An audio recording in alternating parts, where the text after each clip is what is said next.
Thomas the Tank Engine wouldn't stop being a nuisance. Night after night, he kept the other engines awake.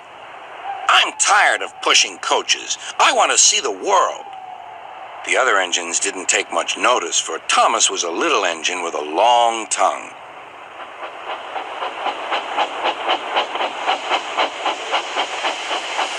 But one night, Edward came to the shed.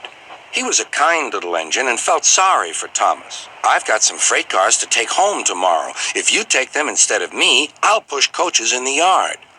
"Thank you," said Thomas. "That will be nice." Next morning, Edward and Thomas asked their drivers, and when they said yes, Thomas ran off happily to find freight cars.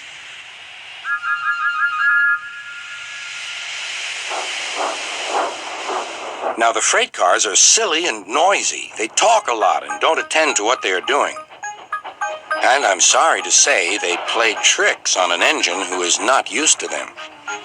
Edward knew all about the freight cars. He warned Thomas to be careful, but Thomas was too excited to listen.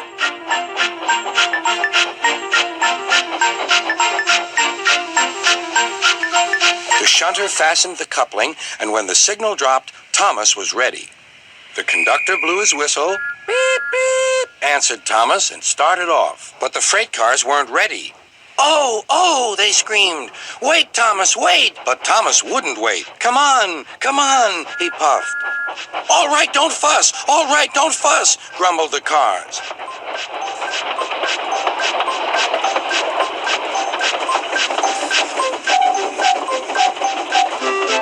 Thomas began going faster and faster. "Whoosh!" he whistled as he rushed through Henry's tunnel.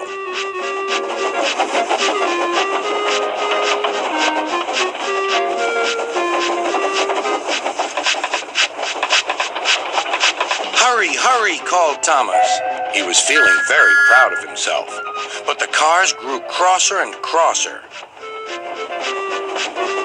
At last, Thomas slowed down as he came to Gordon's Hill.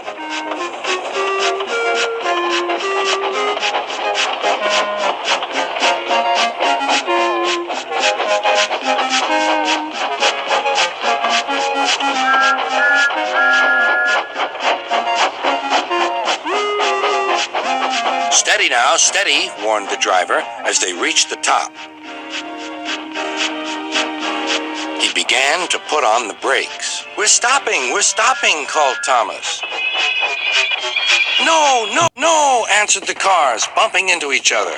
Go on, go on." Before the driver could stop them, they had pushed Thomas down the hill and were rattling and laughing behind him.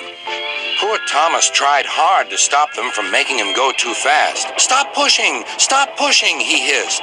But the cars took no notice. Go on," they giggled in their silly way. "There's the station. Oh dear, what shall I do?" cried Thomas. They rattled straight through and swerved into the goods yard. Thomas shut his eyes.